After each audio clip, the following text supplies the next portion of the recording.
오늘 새벽 기도의 본문 사무엘하 19장 40절부터의 말씀은 이렇게 시작하고 있습니다. 왕이 길갈로 건너오고 김함도 함께 건너오니 온 유다 백성과 이스라엘 백성의 절반이나 왕과 함께 건너니라. 유다의 백성들이 와서 요단강을 건너서 예루살렘으로 복귀하는 그런 다윗 왕의 행차와 함께 했다는 거죠. 그런데 이스라엘 백성의 절반이나 왕과 함께 건넜다 이렇게 해석을 해서 마치 많은 이스라엘 사람들이 건넌 것처럼 그렇게 느껴지게 되어 있는데, 절반이나가 아니라 절반밖에 왕과 함께 건너지 못했다, 이게 더 정확한 해석이죠. 이스라엘 사람들도 와서 같이 다윗 왕과 요단강을 건넜어야 되는데, 그런데 그들이 그 건너는 이 소식들을 제대로 전해 듣지 못했다는 겁니다.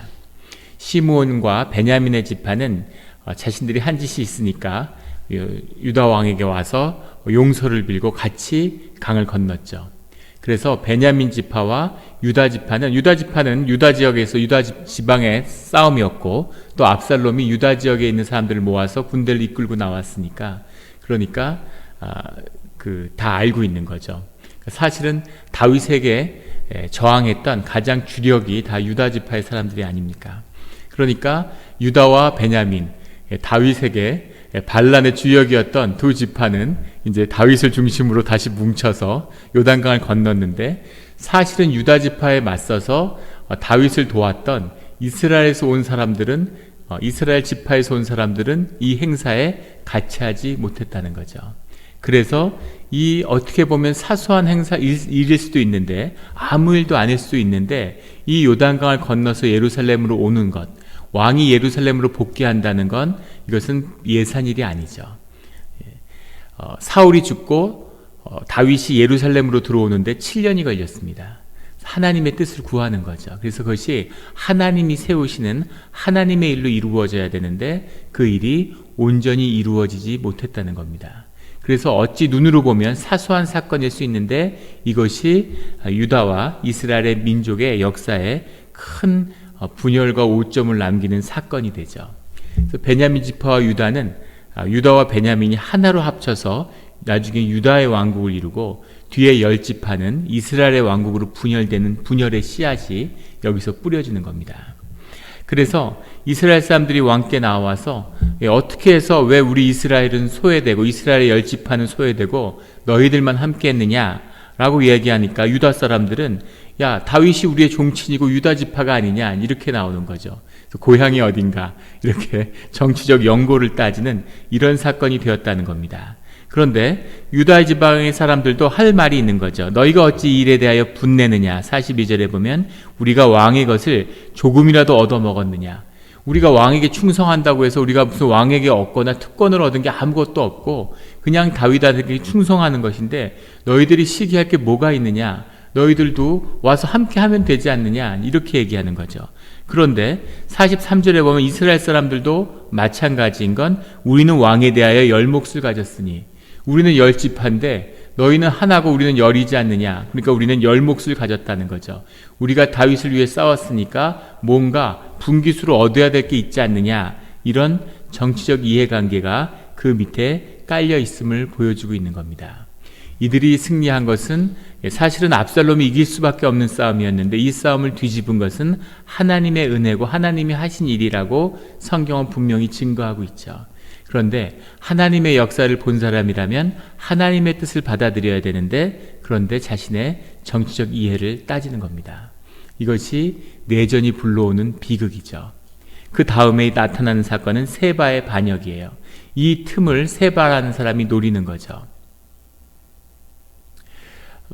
정치학자들은 한국이 이룬 그 경제 기적에 대해서 많은 분석들을 하죠. 역사적인 사건입니다. 60년간 한국이 계속 경제 성장을 이루었는데, 한국은 경제 성장을 하도 오랫동안 해오니까 성장을 하는 게 당연하고, 그게 떨어지면 굉장한 충격으로 받아들입니다. 그런데 노르웨이 같은 나라는 지난 30년간 GDP가 3분의 1이 줄었어요. GDP가 3분의 1로 줄어든 겁니다. 30년 전에 일본의 1인당 GDP가 42,000불일 때 미국이 28,000불이었습니다. 거의 일본이 미국보다 훨씬 잘 살았죠. 30년이 지났는데 미국의 GDP가 6만 8천 불이 됐는데 일본은 4만 1천 불이에요. 1천 불이 줄었습니다. 30년 동안 멈춰 있었던 거죠. 그 멈춰 있은 것도 잘한 거죠. 지금 와서는 오히려 칭찬을 받고 노르웨이 같은 나라는 3분의 1로 쪼그라들었어요. 9만 몇천 불이었는데 지금 한 6만 불밖에 안 됩니다. 물론 그래도 잘 살지만.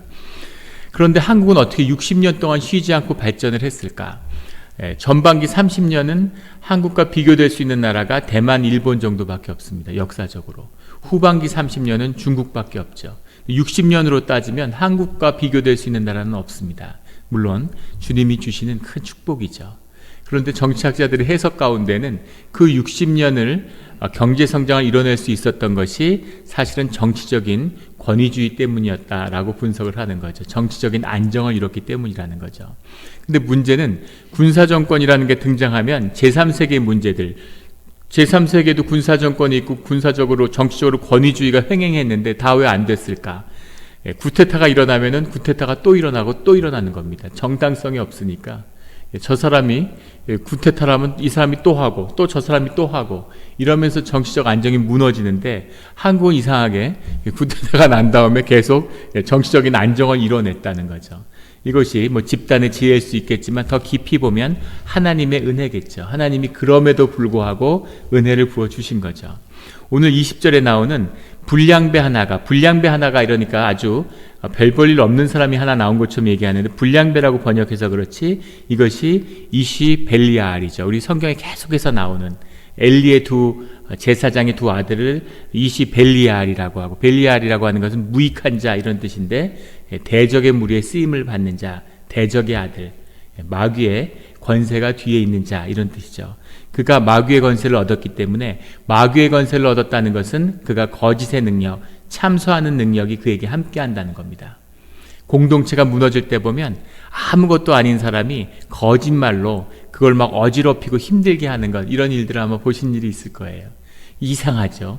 어떻게 그 건강한 공동체가 큰 공동체가 그 몇 사람의 거짓말과 거짓에 무너지고 흔들릴 수가 있을까? 그 사람들이 대단한 게 아니라 그 사람들을 붙들고 움직이는 거짓의 권세가 있는 겁니다. 그래서 이 아무것도 아닌 베냐민 사람 비그리의 아들이라는 것은 그 친아버지가 비그리라는 뜻이 아니라 베냐민의 둘째 아들 비그리의 후손이다. 그러니까 그가 베냐민 지파의 사람이라는 거죠. 비그리의 아들이라고 불린다는 것은 그의 집안이 상당한 권세가 있고 영향력이 있는 사람이라는 겁니다. 그러니까 베냐민 지파의 영향력이 있는 세바라는 사람이 나왔는데 그 사람이 20장 1절에 보면 그가 나팔을 불며 라고 되어 있습니다. 나팔을 불었다는 것은 쇼파르라는 건데 악기가 아니죠. 악기로 쓰는 나팔이 아니라 양각으로 만든 양의 뿔로 만든 두 팔의 나팔이에요. 새로운 질서가 왔음을 상징하는 상징이고 동시에 군대가 전진하거나 후퇴할 때 부는 나팔입니다. 근데 쇼파를 갖고 와서 불었다는 것은 완전한 반역이죠.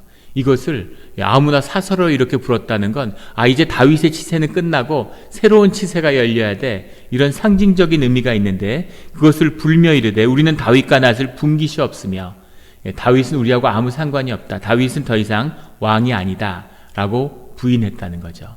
이 열지파 안에 있는 분노의 편승에서 이 일을 벌였는데 이 일이 성공적으로 시작되고 있는 겁니다.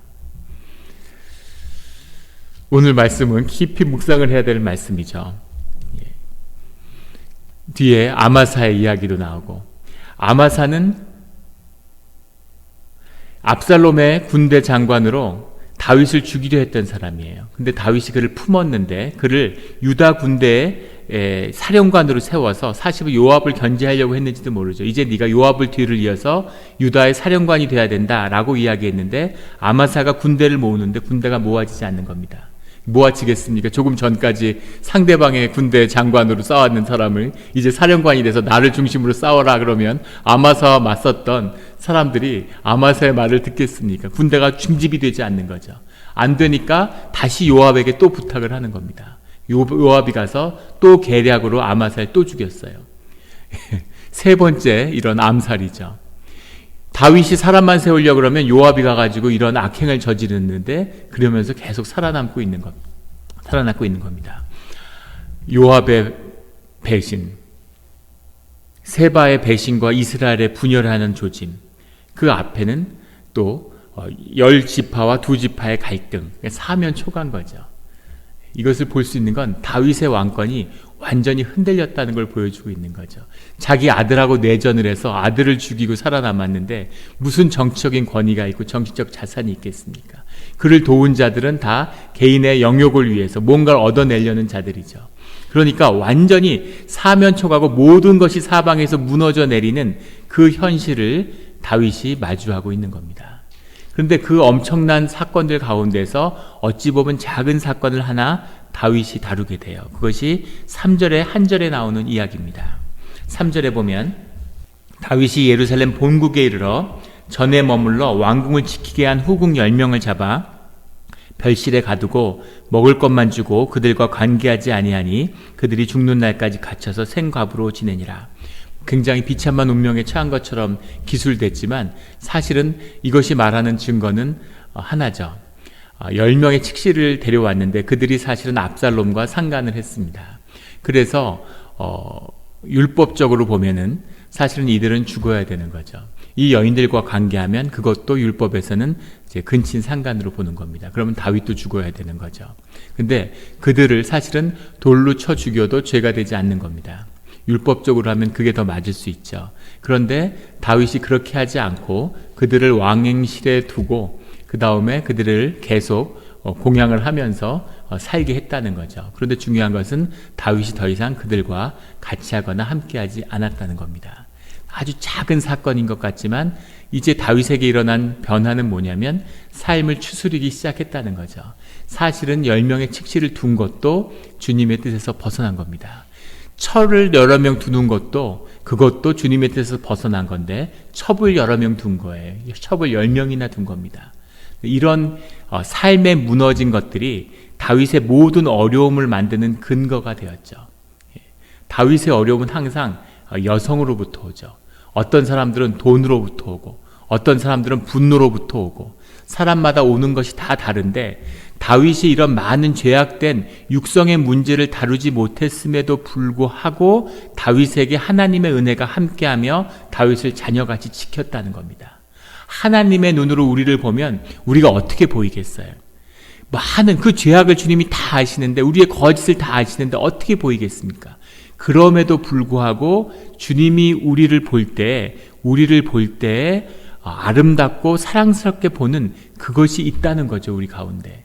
이것이 부모의 마음이고 주님의 사랑인 겁니다. 우리가 우리 애들을 볼 때 우리 아이들을 보는데 제가 아이들을 보면은 아이들이 사랑스럽죠.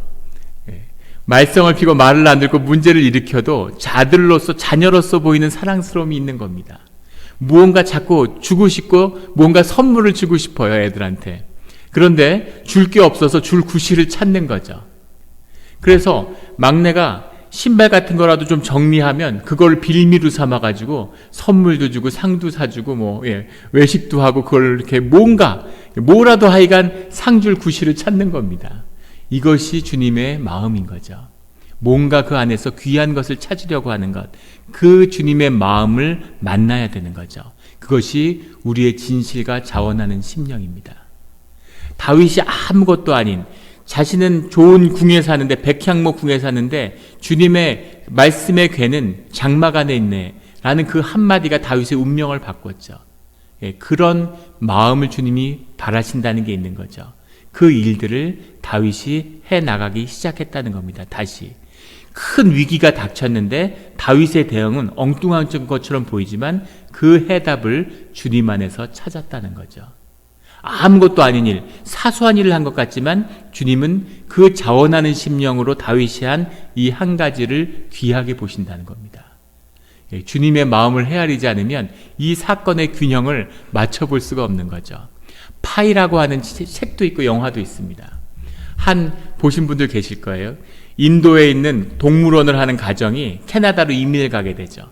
동물을 배에다 다 싣고 동물원 이사를 가다가 배가 좌초돼서 다 죽고 그 집의 아이가 구명보트에 살아남았는데 알고 보니까 구명보트 안에 끝에 이렇게 천이 덮여 있는데 그 안에 호랑이가 들어가 있는 거예요.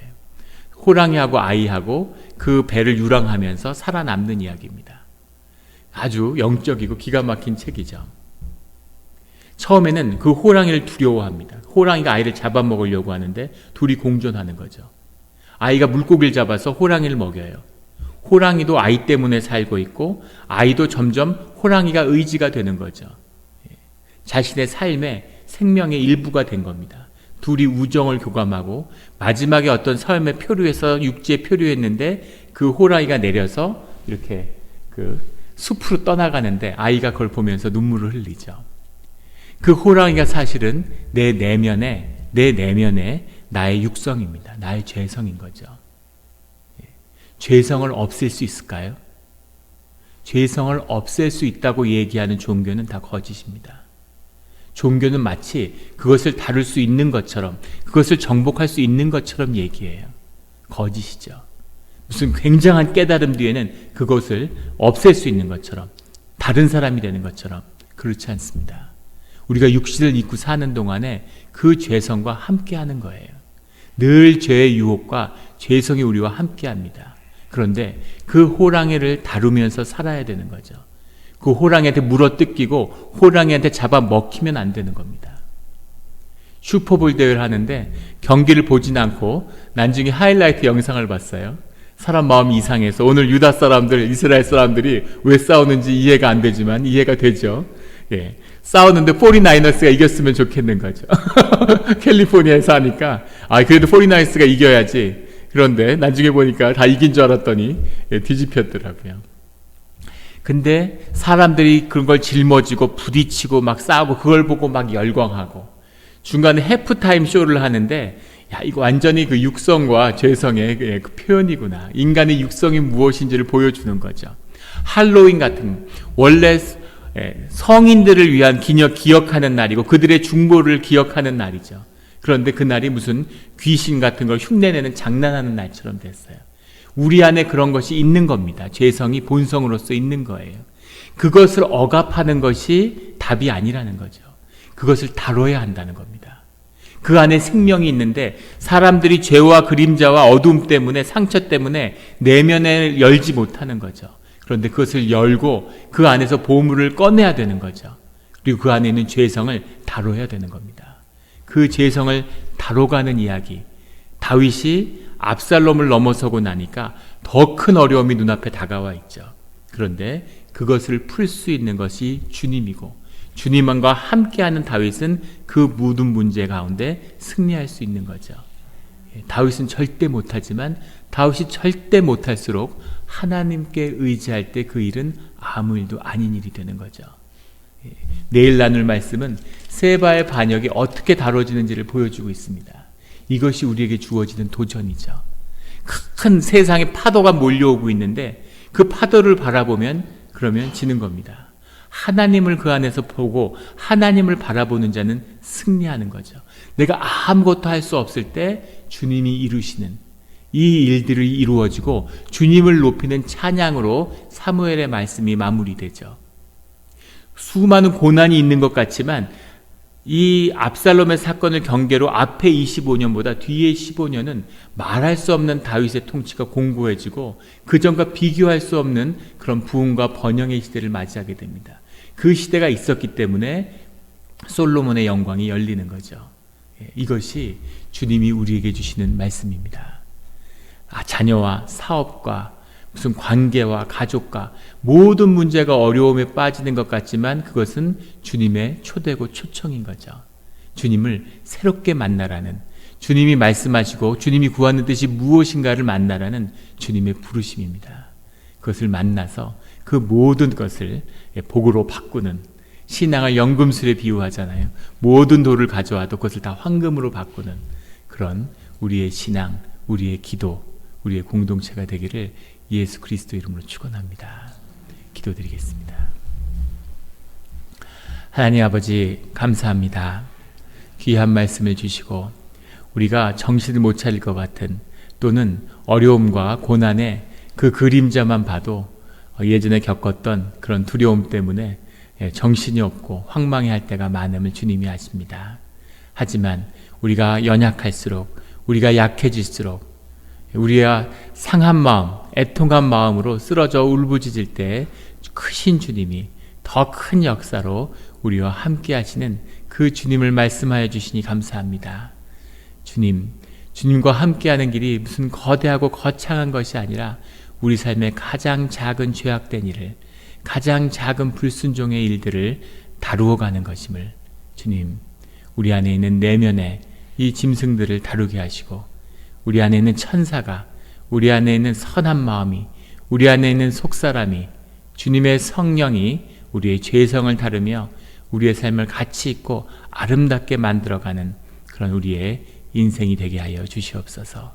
교만하지 않게 하시고 방심하지 않게 하시고 하루를 주님께 올려드리며 오늘 하루 가운데 주님과 함께하는 그 시간이 되게 하여 주시옵소서. 모든 것을 주님께 올려드리며 감사하며 예수 그리스도의 이름으로 기도드렸습니다.